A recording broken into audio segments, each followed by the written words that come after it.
జొన్న కైలాష్ నేత, TPCC general secretary, Banswada నియోజకవర్గానికి ఎమ్మెల్సీ ఎన్నికల సందర్భంగా నన్ను పార్టీ ఇన్ఛార్జిగా పెట్టింది.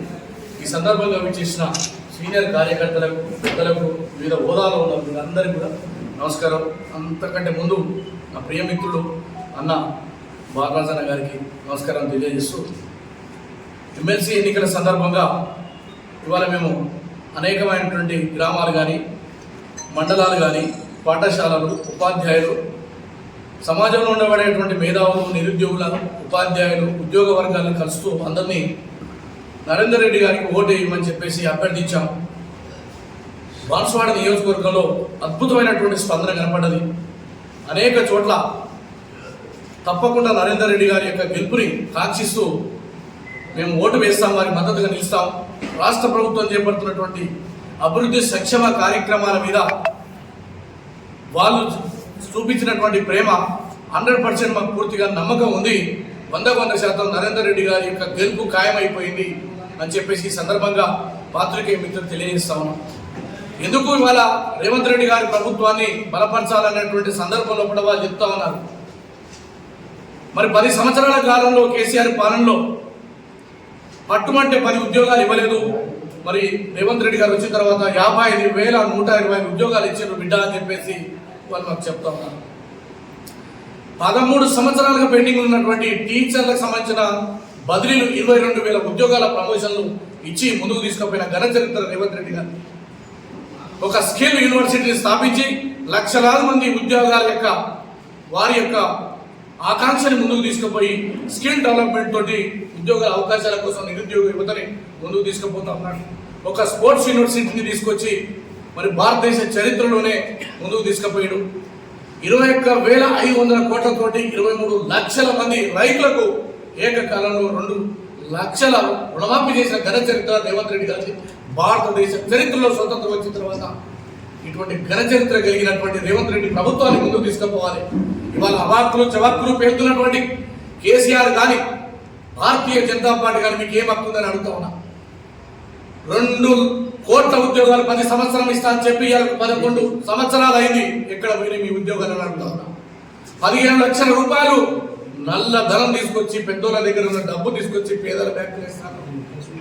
అంతేకాదు భారతదేశాన్ని పరుగులెట్టాలని చెప్పిన అనేక పరిశ్రమలు మూతపడి చాలా మంది ఇంకా రోడ్ల మీద తిరుగుతూ ఉన్నారు. దీనికి కారణం నరేంద్ర మోడీ గారు. ఏదైతే కార్పొరేట్ శక్తులకు ఈ దేశ సంపదని దోచిపెడుతున్నటువంటి భారతీయ జనతా పార్టీ ఓట్లు అడిగేటువంటి హక్కు లేదు.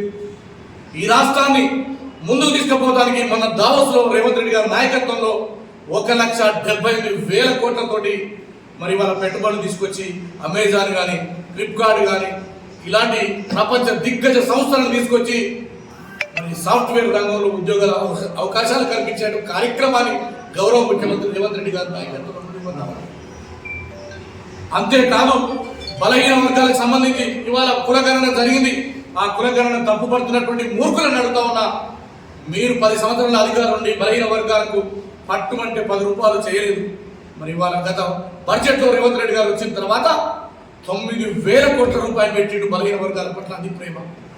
30 సంవత్సరాలుగా పెండింగ్ లో ఉన్నటువంటి ఎస్సీ వర్గీకరణకు చట్టబద్ధత కల్పించి రాజ్యాంగం ప్రకారం కమిషన్ వేసి మరి ఏబిసిడి వర్గీకరణ పూర్తి చేసిన ఘన చరిత్ర గౌరవ ముఖ్యమంత్రి రేవంత్ రెడ్డి గారి.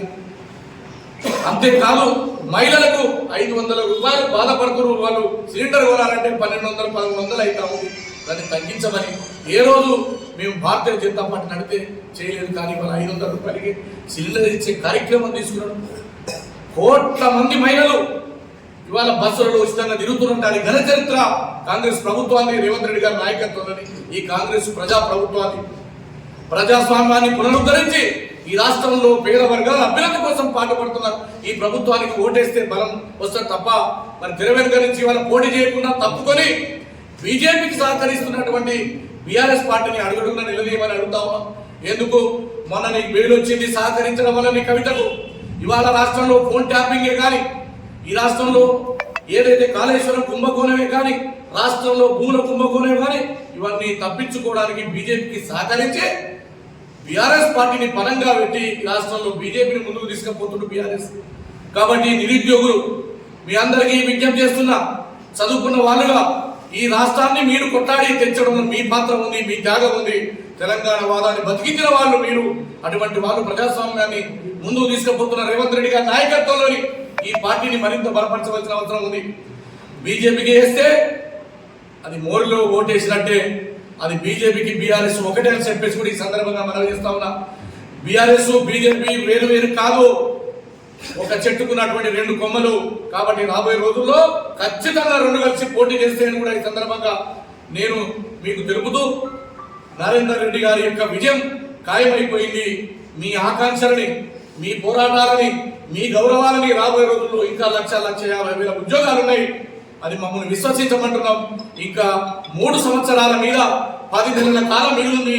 కాబట్టి ఈ ప్రభుత్వాన్ని బలపరచవలసినటువంటి అవసరం ఉంది. మరి మీకు తెలుసు, చేనేత కార్మికుల కోసం ఇక్కడ చాలా మంది ఉండి ఉండవచ్చు. ఆ బిడ్డలు ఈ నియోజకవర్గంలో 300 కోట్లతోటి మరి ఆ రోజు వాళ్ళు అప్పు చేసిపోతే మరి కేసీఆర్ గుజరాత్లో తెచ్చిన సిల్కు చీరలు అమ్మితే వాటికి కూడా ఇవాళ బిల్లులు కట్టిన ఘన చరిత్ర మాది. ఎందుకంటే నష్టపోకూడదు పేదోళ్ళు అని చెప్పేసి. అంతేకాదు 55 కోట్లు దాదాపు చేనేత రుణమాఫీ చేసిన చరిత్ర కూడా రేవంత్ రెడ్డి గారు. ఇలా చెప్పుకుంటూ పోతే ఒక విద్యా కమిషన్ వేసిండు, విద్యా వ్యవస్థలో మరి మార్పులు తీసుకురావాలని. ఒక రైతు కమిషన్ చేసిండు, రైతులకు న్యాయం జరగాలని.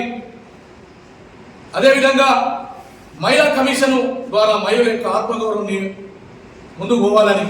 ఇలా చెప్పుకుంటూ పోతే రేవంత్ రెడ్డి గారి పాలనలో 100కు పైగా అద్భుతమైన కార్యక్రమాలు, ఒక దార్శనికతతోటి ఈ సమాజంలో ఉండబడేటువంటి అన్ని వర్గాల మేలు కోసం బీసీ, ఎస్సీ, ఎస్టీ, మైనార్టీలు, అగ్రకుల పేదలకు న్యాయం జరగాలి.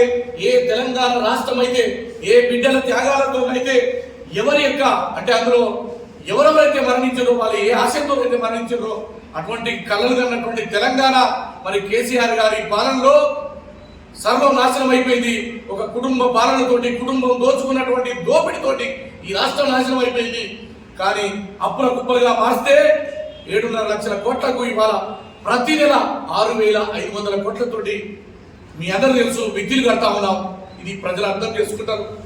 ఎస్, 100% ఇవాళ అనేకమైనటువంటి ఆశలు ఉండవచ్చు. ఇండ్లు రానటువంటి పేదలు ఆ రోజు డబుల్ బెడ్రూమ్ తోని మీరు నమ్మిండ్రు కేసీఆర్ని.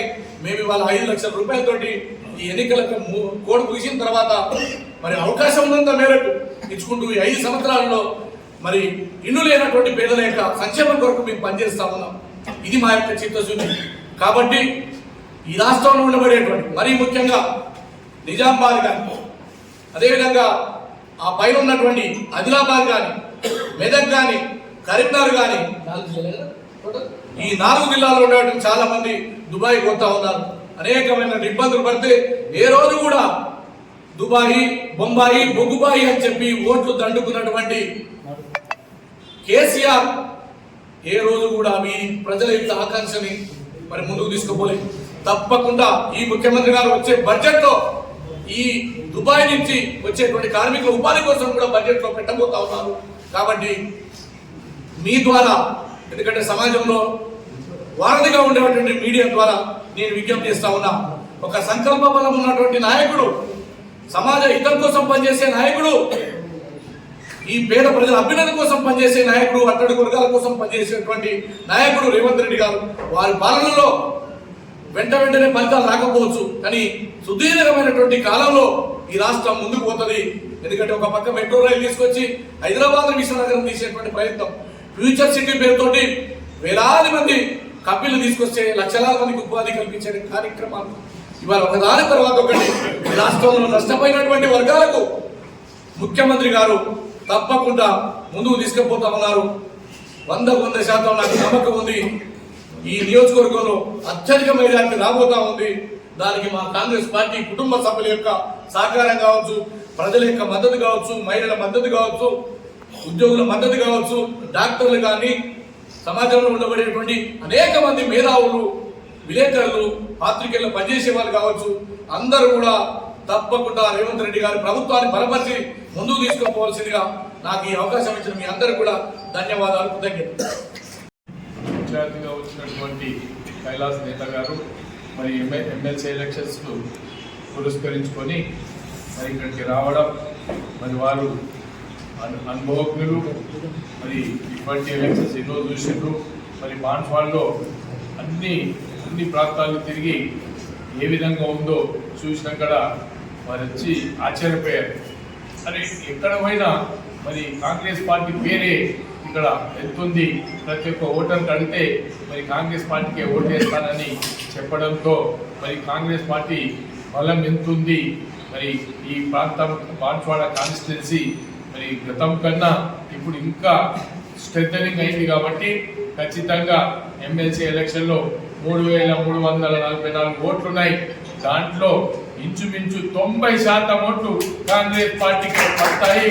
మరి ఆశాభావం వ్యక్తం చేస్తూ మరి ఇప్పుడు ఉన్నటువంటి కాంగ్రెస్ కార్యకర్తలందరూ కూడా గట్టిగా ఎమ్మెల్సీ ఎలక్షన్లో పనిచేసి మరి గెలిపించి పార్టీని స్ట్రెంథనింగ్ చేయవలసిన అవసరం ఉంది. కాబట్టి మరి రేవంత్ రెడ్డి గారి నాయకత్వం మరి చూస్తున్నాం.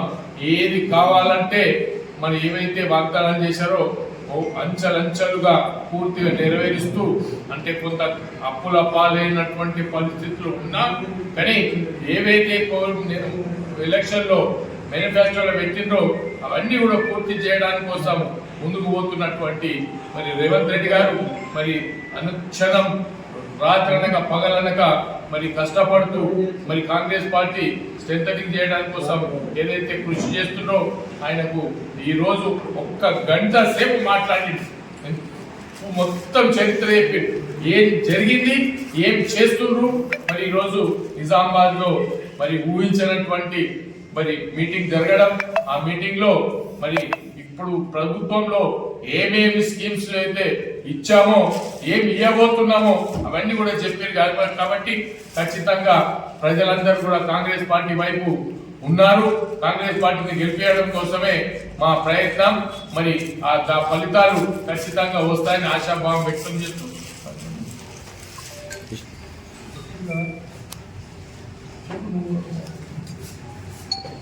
ఏదైతే ఎలక్షన్లు పట్టభద్రుల ఎలక్షన్లు ఎట్లా ఉన్న అఖండమైన మెజారిటీతో మా కాంగ్రెస్ అభ్యర్థి గెలుస్తారని చెప్పి భావిస్తున్నాం. మా ఇన్ఛార్జ్ గారు ప్రతి విలేజ్కి వెళ్ళి అడిగితే ప్రతి ఓటర్ని అడిగినా కూడా తప్పకుండా కాంగ్రెస్ చేస్తున్న సంక్షేమ పథకాలకు గురించి